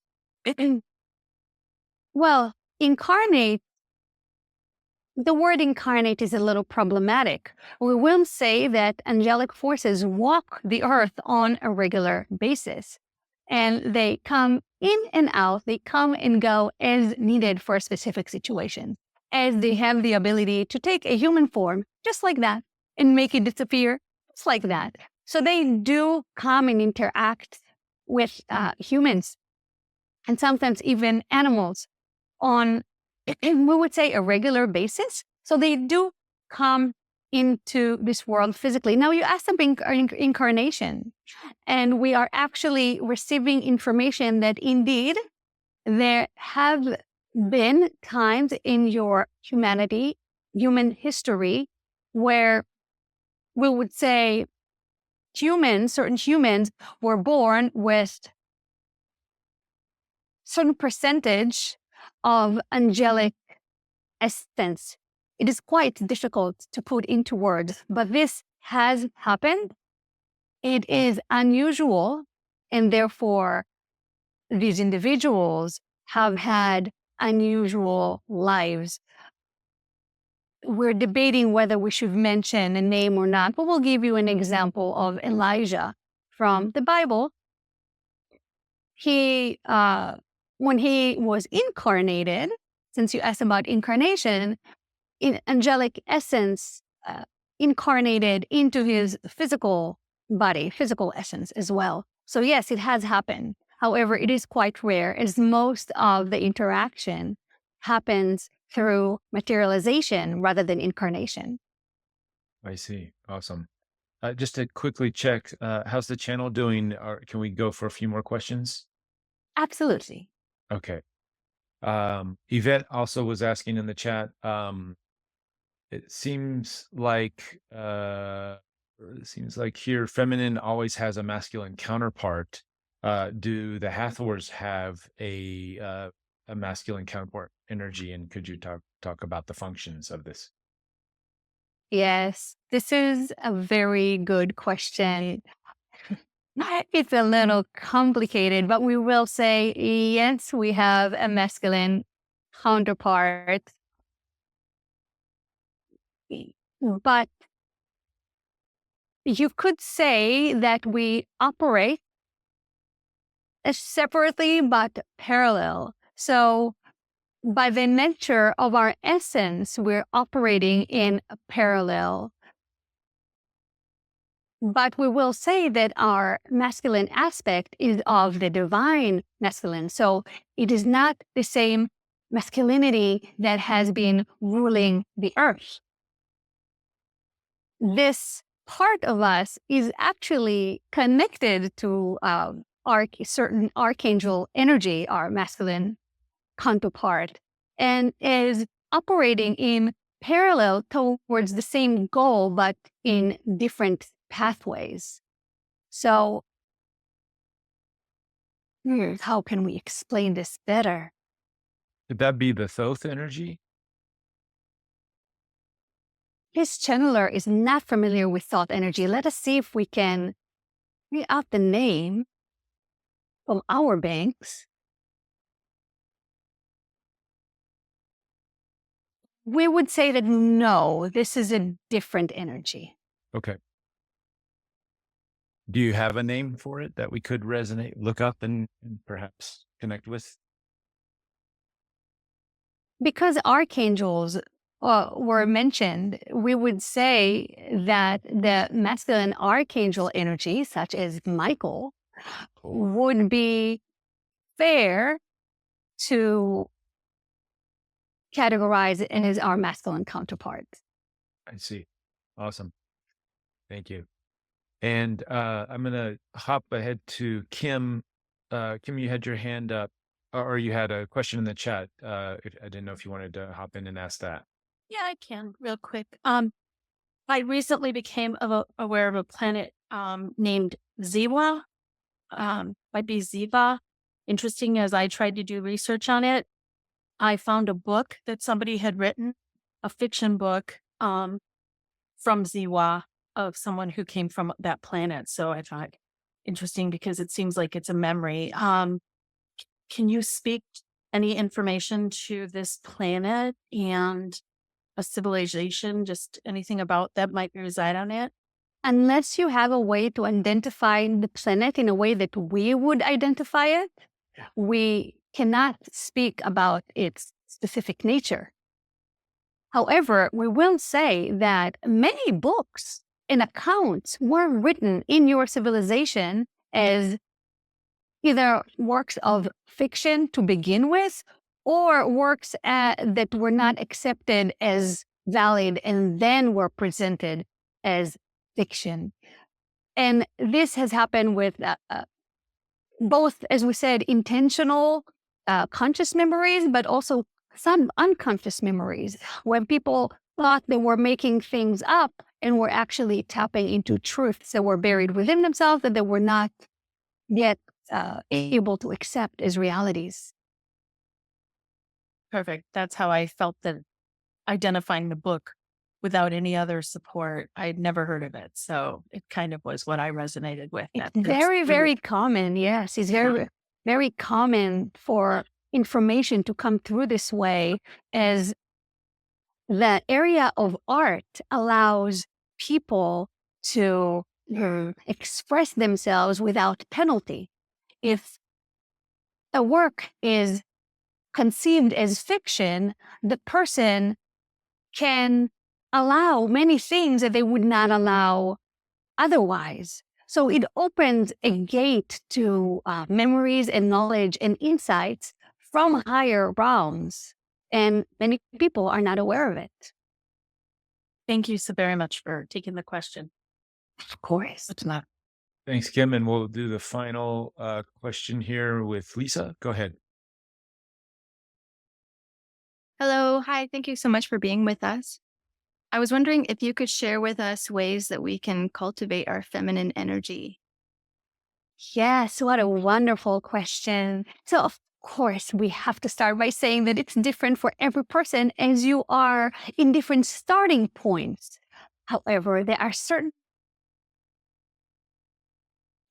that can definitely further help you connect to our essence. One is intention. So have the intention of having the divine feminine flow through you. Just have that intention and sit with it. And you can put beautiful feminine music, or you can just sit in silence, but just having that intention, again, of our essence run through you, merge with your own essence, is one very good way to do it. Another is to connect with the element of water. Now, this can be swimming in water. This can be looking at water. It can even be drinking water. Again, what's important is the intention. So if you are jumping into a pool with the intention to exercise and strengthen your muscle, it is not a feminine activity. Nothing is wrong with it, but it will not connect you closer to our essence. However, if you play with the water, if you move in fluid way with the water, if your intention is to connect to fluidity, as any form of fluidity is feminine in nature, then you're connecting with our essence. So masculinity has a natural tendency to control, and divine feminine essence has the ability to flow. So in your own life, should you focus on learning to go with the flow and not control situations, you are further connecting to the divine feminine flow. Another way, we'll just mention one more thing, and because we mentioned it before in this conversation, and it is the voice. Connecting to your singing voice is feminine by nature. Now, once again, if you vocalize very harsh sounds that are not feminine at all in your intention or the way you're experiencing them, then it is not connecting to the divine feminine. Shall you use your voice, this beautiful instrument, with the intention to connect to the feminine flow, it will surely do so. Beautiful. Those are all really amazing nuggets. Thank you so much. And regarding the ocean, I do go to the ocean pretty much every day. I don't swim in it because the Pacific Ocean is freezing, but I imagine like just being in such close proximity and watching it and learning from it, not being in it, is also very helpful. Absolutely. And the ocean actually has an unusual point of balance in your earth of masculine and feminine energy. So the ocean is unique in that way, but absolutely, you do not have to be in it. As we said, even sitting with the intention to connect is sufficient. Now add another fractal. Sit with the intention to connect surrounded by the ocean. You are even closer to that essence, indeed. Totally. Yeah, I learn a lot from the water, just watching rivers and stuff too. Like, yeah. Okay, thank you. Absolutely. Thanks, Lisa. All right. Well, thank you so much, Hathors, for coming into this space and sharing your wisdom and knowledge, and just super grateful, and reminder to, especially today on Mother's Day, to connect into this divine feminine energy as much as we can in our lives. Thank you. Absolutely. It is our privilege and our blessing to be here. We appreciate your group so very much, and the opportunity and all the curiosity and heart opening that is happening here. It is absolutely beautiful. We're wishing you all a very happy Feminine Day, and we will vacate this body, giving you Yafi back and sending you our love and our gratitude. Thank you.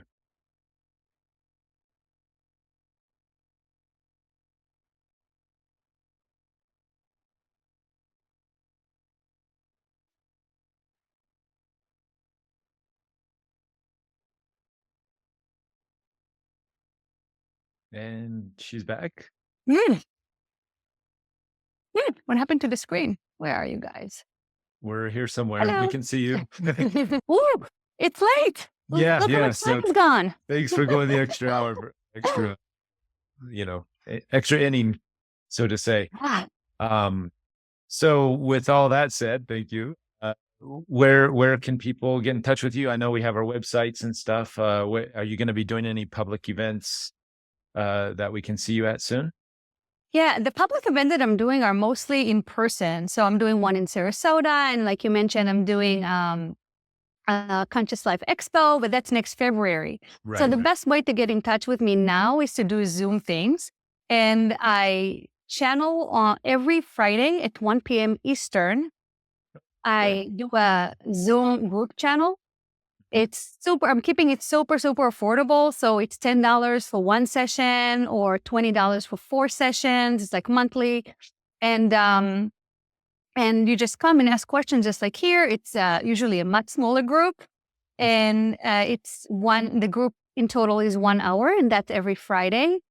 I also teach light language, and I do it in small groups, and that's really, really wonderful. I have I'm in a cycle right now. I'm starting another cycle May 23rd, so that's pretty soon. So that one will be Tuesdays at 7 p.m. Eastern. Okay. And it's a really wonderful way to get used to, one, being in that flow of that energy, and recognize it and staying in it. And 2, learning to vocalize it, learning to express it with your voice. So that's really what light language is for me. And that's what I teach. Okay. And of course, I do individual sessions too. So my website is yaffichanneling.com. There you have my number, you have my email, and feel free to be in touch. Yeah, in the replay for this, I'll put that information in the bottom. And do you post these events on your site regularly and times and stuff? Yes, Okay. absolutely. So I have a YouTube channel. It's just my name, Yafi Yair.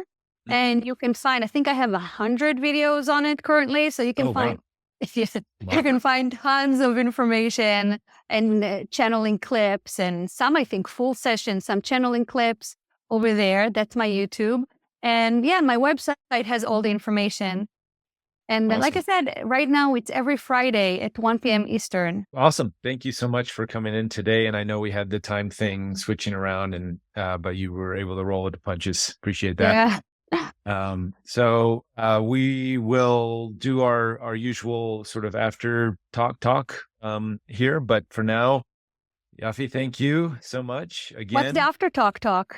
So I sort of opened the portal up to just members to sort of hang out and chat and catch up and, share information and just discuss whatever. It's kind of a free flow of whatever. If you wanted to hang out for that, you're more than welcome to. Yeah. We had, I think last week, Jamie hung out for the whole thing. Oh, wow. Went like the super extra mile, an extra like 2 hours.